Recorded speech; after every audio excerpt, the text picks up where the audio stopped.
In the American heartland, every spring brings the same question. We never just accepted the fury of the sky. We designed a shield. They called it Project Agus. Its architect, Dr. Elias Thorne, had a singular, relentless goal: to undo the strange history of a single, devastating night decades ago. But the science they were attempting, it was weird. It was weird. It was forbidden. April 14th, the moment the clock stopped ticking, an EF-3 was born, headed straight for a population center. The moment of irreversible truce. They tried to take the wind's breath away. The moment the energy pulse hit the storm's core, the physics went Sideways. They were flying blind. The rotation was collapsing. The storm was being dismantled, not by force, but by a precision whisper. Where a monster should have touched down, there was just rain. They had done it. They had cheated the atmosphere. For a few glorious seconds, they thought they were heroes. The problem was solved. But in the language of energy, nothing is destroyed, it is only displaced. When you punch a hole in the storm, the rest of the atmosphere punches back.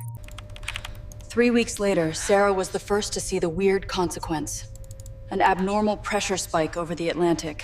The storm they tamed had simply transferred its fury, creating a new, deadly threat, weeks ahead of schedule.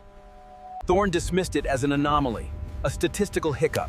His hubris, his desperate need to believe in his shield, was blinding him to the bigger picture. But Sarah couldn't ignore the math. The storm, now named Ophelia, was growing at an impossible rate. This wasn't a natural hurricane. It was hypercharged. It carried the combined, rejected energy of The Gulf Coast was evacuating. They didn't know they were preparing for a new, shocking kind of disaster. The shield was useless. It was designed for the plains, not the sea. And they watched their monster track towards the city. Sarah ran the final model. The truth was untold, terrifying. If a tornado's wind speeds spread over a hurricane's destructive radius, they had created a monster stronger than the sun. The water didn't just flood the streets, it surged like a rogue wave. This was the coast paying the price for the plane's safety. This was the anticlimax of hubris. Thorne, the man who wanted to cheat fate, was now watching the catastrophe he engineered. Sarah desperately searched for a way to use Aegis again. But the ion array was thousands of miles away, designed for a different kind of monster.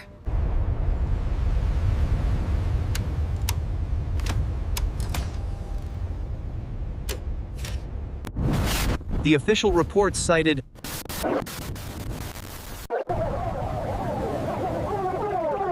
Project Aegis was immediately terminated.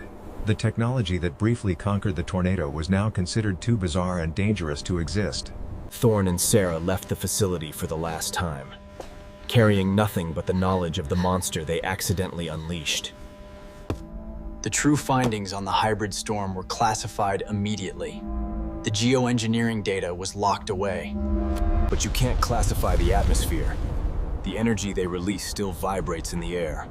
A weird, lingering debt to nature. Dr. Thorne retired into silence, choosing exile over acceptance. He lives with the terrible knowledge that he failed the one promise he ever made. But the analyst, Sarah, never stopped. She knew the Aegis technology was locked away, but the data was still hers. Every year since Aegis, the storms have been different, more erratic. And as the storms get stronger, our memory of the untold disaster fades. Humanity is rebuilding right back into the path of the next hybrid. The power to save millions was used to destroy thousands. Now, Nature finds a way to heal, but the scars left by geoengineering are permanent. A bizarre reminder of human interference. Yet, we rebuild. We forget. We assume the storms we face next year will be the same as the storms we survived last year.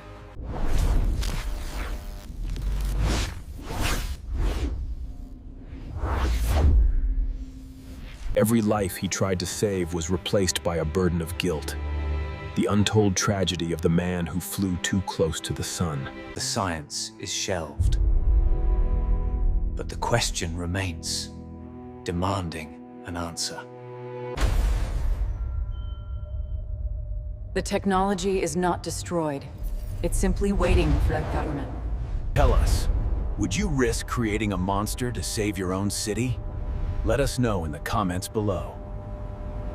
The engineers left, but they didn't destroy everything.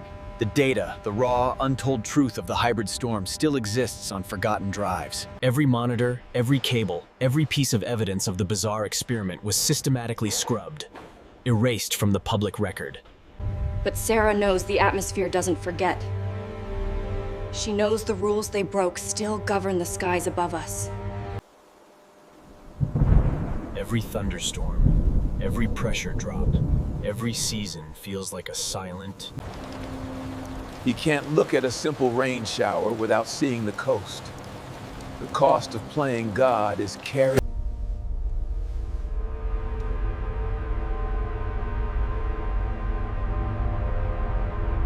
If the problem wasn't solved, merely moved, then we have to ask the ultimate question about the strange history of Aegis. Safety for the few came at the cost of destruction for the many. A deadly choice forced by the very limits of our technology. The deeper she digs into the bizarre data, the more isolated she becomes. She knows she is being monitored. The government may have shut down Aegis, but they never stopped watching the residual energy.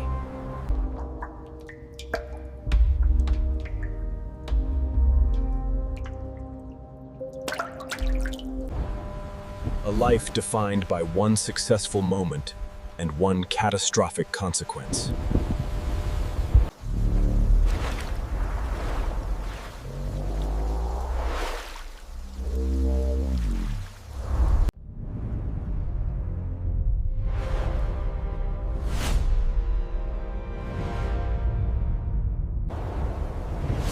This story of the Forbidden Wall proves one terrifying truth.